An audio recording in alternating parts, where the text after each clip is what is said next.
બાળકોને સાંજે ભૂખ લાગે ત્યારે કે પછી રાત્રે જમવામાં રેસ્ટોરન્ટ જેવી crispy red chilli French fries મળી જાય તો પછી જોઈએ શું. તો ક્રિસ્પી ફ્રેન્ચ ફ્રાઈઝ બનાવવા માટે કિચન સિરીઝમાં આજે આપણે બાફવા ઉકાળવાની ઝંઝટ વગર એકદમ સરળતાથી અને રેસ્ટોરન્ટ જેવી સ્વાદની અને crispy red chilli French fries બનાવશું અને તેમાંથી ખૂબ જ tasty chilli capsicum potato fry બનાવીએ, જે એક વખત બનાવી અને આપશો ને તો બાળકો તો શું આપણને પણ રેસ્ટોરન્ટનો સ્વાદ ભૂલાઈ જશે. બનાવવાની શરૂઆત અહીં મેં 4 મીડિયમ સાઇઝના મોટા બટેટાની છાલ ઉખાડી પાણીમાં રાખ્યા છે, જેથી તે કાળા ના પડે. હવે પાણીમાં રાખેલા બટેટાને નિતારી અને બહાર કાઢી લઈશું. બટેટાની હવે ચપ્પુ વડે આ રીતે મીડિયમ થીક સ્લાઇસ કરશું. ફ્રેન્ચ ફ્રાઈઝ બનાવવા માટે બટેટા હંમેશા આવા લાંબા અને મોટા લેવાના, જેથી તેમાંથી બનતી ફ્રાઈઝ છે ને તે એકદમ માર્કેટ જેવી લાંબી બને. અહીં સ્લાઇસને આ રીતે કટ કરતા જુઓ, એકદમ લાંબી બટેટાની ચિપ્સ બની અને તૈયાર થઈ ગઈ છે. આ જ રીતે બટેટાને એક સરખી સ્લાઇસમાં કટ કરી ફિંગર ચિપ્સ બનાવી લેવાની છે. અહીં હવે આ રીતે ચારેય બટેટાની એક સરખી લાંબી ચિપ્સ બની અને તૈયાર કરી લીધી છે. તો પ્રથમ એક ઊંડા વાસણમાં પાણીમાં બનેલી બટેટાની ચિપ્સમાંથી થોડી એવી ચિપ્સ છે ને તે પાણીમાં ઉમેરી હાથ વડે એકદમ ઘસી અને સાફ કરવાની છે. આ રીતે પાણીમાં ઘસી અને સાફ કરવાથી બટેટાની ચિપ્સમાંથી સ્ટાર્ચ છે ને તે ઓછો થઈ જાય છે, જેથી તળાયા પછી આ ચિપ્સ છે ને એકબીજા સાથે ચીપકતી નથી. હવે પાણીમાં સાફ કરેલી ચિપ્સને એક પોળી ડીશ કે પછી થાળીમાં આ રીતે છૂટી છૂટી ફેલાવી દેવાની છે. અહીં આ જ રીતે બાકીની બધી ચિપ્સને પાણીમાંથી ઘસી અને સાફ કરી લઈશું અને ડીશમાં રાખી દઈશું. લગભગ બધી ચિપ્સ કોરી થઈ ગઈ છે, છતાં પણ આ ડીશમાં થોડું નીચે પાણી નીતર્યું હોય ને તેવું લાગે છે, માટે ફરી બધી ચિપ્સને બીજી ડીશમાં ટ્રાન્સફર કરી લેવાની છે. હવે હાથમાં ચિપ્સ લેતા તે લગભગ કોરી લાગે છે, તો અહીં મેં ચોખાનો લોટ એટલે કે રાઈસ ફ્લોર લીધો છે. અહીં લગભગ 3 ટેબલ સ્પૂન જેટલો રાઈસ ફ્લોર છે ને તે આ કોરી બટેટાની ચિપ્સ પર ફેલાવી દઈશું. એ જ રીતે 3 ટેબલ સ્પૂન જેટલો કોર્નફ્લોર પણ ચિપ્સ પર ફેલાવી દેવાનો છે. તેની સાથે અડધી ટીસ્પૂન મીઠું અને અડધી ટીસ્પૂન જેટલું કાશ્મીરી લાલ મરચું પાવડર ઉમેરશું. હવે બધું આ રીતે હાથ વડે મિક્સ કરી ચિપ્સની આસપાસ મસાલા, કોર્નફ્લોર અને ચોખાના લોટનું કવર થઈ જાય ને તે રીતે મિક્સ કરવાનું છે.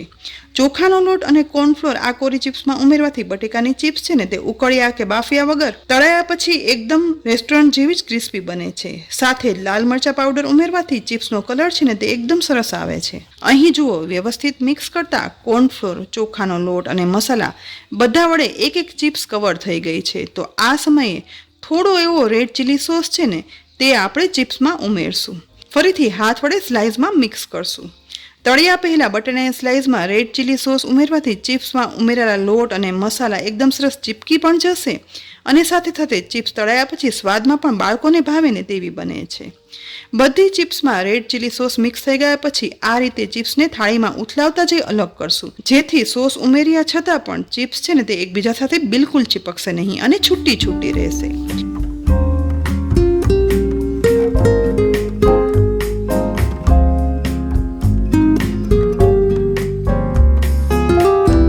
લોટ, મસાલા, સોસ સાથે બટેટાની સ્લાઇસ કોટેડ થઈ ગઈ છે. તો હવે બીજી તરફ ગેસની મીડિયમ ફ્લેમ પર ગરમ થઈ ગયેલા તેલમાં આ બટેટાની સ્લાઇસને છે ને છૂટી છૂટી ઉમેરી દઈશું. સમાય એટલી બટેટાની સ્લાઇસ ઉમેર્યા પછી લગભગ 1 થી 1.5 મિનિટ સુધી એક સાઈડ આ ફિંગર ચિપ્સને તળાવવા રાખીશું. હવે લગભગ તળાતા 1 મિનિટ જેવો સમય થઈ ગયો છે, તો ઝારા વડે તળાતી ફિંગર ચિપ્સની સાઈડ છે ને તે ચેન્જ કરશું. અહીં જુઓ, કોર્નફ્લોર અને ચોખાના લોટ વડે કવર થયેલી આ ફિંગર ચિપ્સ છે ને તે તળાયા પછી પણ એકદમ છૂટી રહી છે. તો હવે આ સાઈડ પણ લગભગ વધારે 3 થી 4 મિનિટ સુધી ચિપ્સને તળાવવા દઈશું. લગભગ 3 મિનિટ તળાયા પછી હવે આ ચિપ્સ જુઓ, એકદમ મસાલેદાર, ક્રિસ્પી અને એકદમ સરસ કલરની છૂટી છૂટી બની અને ફિંગર ચિપ્સ બની તૈયાર થઈ ગઈ છે. તો હવે તૈયાર થયેલી આ ક્રિસ્પી ફિંગર ચિપ્સને તેલમાંથી બહાર કાઢી અને ડીશમાં ટિશ્યુ પેપર પર કાઢી લઈશું, જેથી વધારાનું તેલ છે ને તે ફિંગર ચિપ્સમાંથી શોષાઈ જાય. આ રીતે બધી તળાયેલી ફિંગર ચિપ્સ તેલમાંથી કાઢી લીધા પછી બાકીની મસાલા કોટેડ ફિંગર ચિપ્સ પણ તેલમાં ઉમેરી દઈશું અને તેને પણ પહેલાંની જેમ જ તળી લેવાની છે. અહીં બધી ચિપ્સ તળાયા પછી ઉપરથી એક લોટના આછા લેયર સાથે એકદમ ક્રિસ્પી, મસાલેદાર અને કલરફુલ, જોતા જ ખાવાનું મન થઈ જાય ને તેવી ફિંગર ચિપ્સ બની અને તૈયાર થઈ ગઈ છે. જુઓ, ટુકડા કરતાં પણ અંદર સુધી ચડી અને ક્રિસ્પી સાઉન્ડ સાથે ફિંગર ચિપ્સ તો અને બાળકોને તો ઇન્સ્ટન્ટ બનાવીને આપીએ ને તો તુરંત જ ખાલી થઈ જશે તેવી ટેસ્ટી છે. તો બનેલી આ ફિંગર ચિપ્સમાંથી આપણે અડધી ફિંગર ચિપ્સ છે ને તે એમ જ ખાવા માટે રાખીશું અને બાકી રહેલી ફિંગર ચિપ્સમાંથી આપણે એક સ્ટાર્ટર બનાવીએ. જેના માટે ગેસની મીડિયમ ફ્લેમ પર એક પેનમાં 3 ટીસ્પૂન જેટલું તેલ ગરમ કરવા માટે રાખશું. ગરમ થતા તેલમાં 8 થી 9 કળી લસણના ઝીણા સમારેલા ટુકડા, 1 ઇંચ આદુના ઝીણા સમારેલા ટુકડા, 2 તીખા લીલા મરચાના ટુકડા ઉમેરી અને તેલમાં સાતળશું. અહીં આ આદુ મરચાં લસણ માત્ર એટલા સાતળશું કે જેથી સુગંધ આવવાની શરૂઆત થાય. જુઓ, માત્ર અડધી મિનિટ જ સાતળ્યા પછી લસણનો કલર બિલકુલ ચેન્જ નથી થયો, છતાં પણ સુગંધ આવવાની શરૂઆત થઈ ગઈ છે. તો આ સમયે તેમાં એક મીડિયમ સાઇઝની ડુંગળીના ઝીણા સમારેલા ટુકડા છે ને તે ઉમેરી દેવાના છે. ડુંગળીને પણ આ વઘારમાં મિક્સ કરી અને સાતળશું. લગભગ 2 મિનિટ સુધી મિક્સ કર્યા પછી હવે ડુંગળી પણ સતરાઈને સહેજ એવી સોફ્ટ થઈ ગઈ છે, પણ કલર બિલકુલ ચેન્જ નથી થયો. તો આ સમયે નાના સાઇઝના કેપ્સિકમના નાના ટુકડા છે ને તે ડુંગળી સાથે ઉમેરી અને મિક્સ કરતા જઈ સાતળશું, જેથી તે સહેજ એવા સતરાઈ પણ જાય અને થોડા એવા ક્રિસ્પી રહે. કેપ્સિકમને માત્ર સહેજ એવા સાતળ્યા પછી લગભગ અડધા ગ્લાસ જેટલું પાણી હવે ઉમેરી દઈશું. સાથે જ 2 ટીસ્પૂન જેટલો રેડ ચીલી સોસ અને 1 ટીસ્પૂન જેટલો ડાર્ક સોયા સોસ ઉમેરશું. તેની સાથે 3/4 ટીસ્પૂન કાશ્મીરી લાલ મરચું પાવડર ઉમેરશું, જેથી ચીલી કેપ્સિકમ પોટેટો ફ્રાયના ટેસ્ટ સાથે કલર પણ એકદમ સરસ આવે. સાથે અડધી ટીસ્પૂન મરી પાવડર અને અડધી ટીસ્પૂન મીઠું ઉમેરી દઈએ.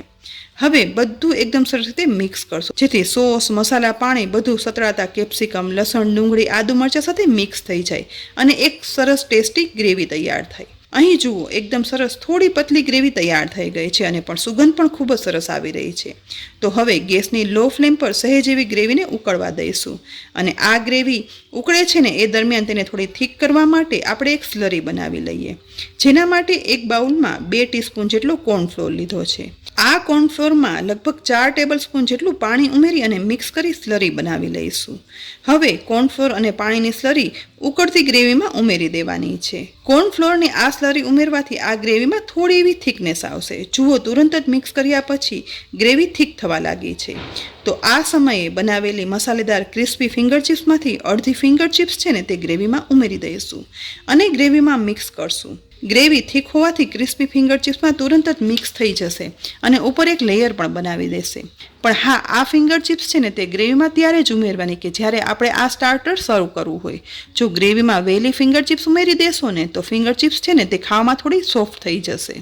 અહીં ચીલી કેપ્સિકમ પોટેટો ફ્રાય બની અને તૈયાર થઈ ગયું છે, પણ આ સ્ટાર્ટર છે ને તે લીલી ડુંગળી વગર તો અધૂરું કહેવાય. માટે આ સમયે તેમાં સમારેલી લીલી ડુંગળીની ઝીણી સ્લાઇસ ઉમેરી દઈશું અને મિક્સ કરશું. એકદમ રેસ્ટોરન્ટ જેવા સ્વાદની અને ફ્લેવરની ચીલી કેપ્સિકમ પોટેટો ફ્રાય બની અને તૈયાર છે.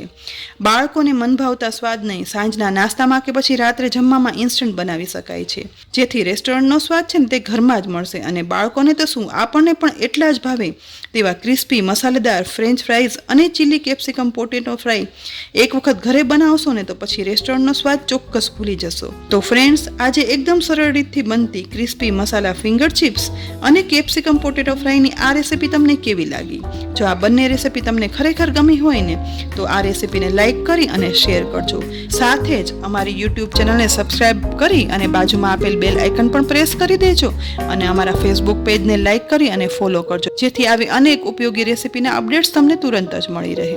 ફરી મળશું ઉપયોગી રેસીપી સાથે. ત્યાં સુધી આવજો.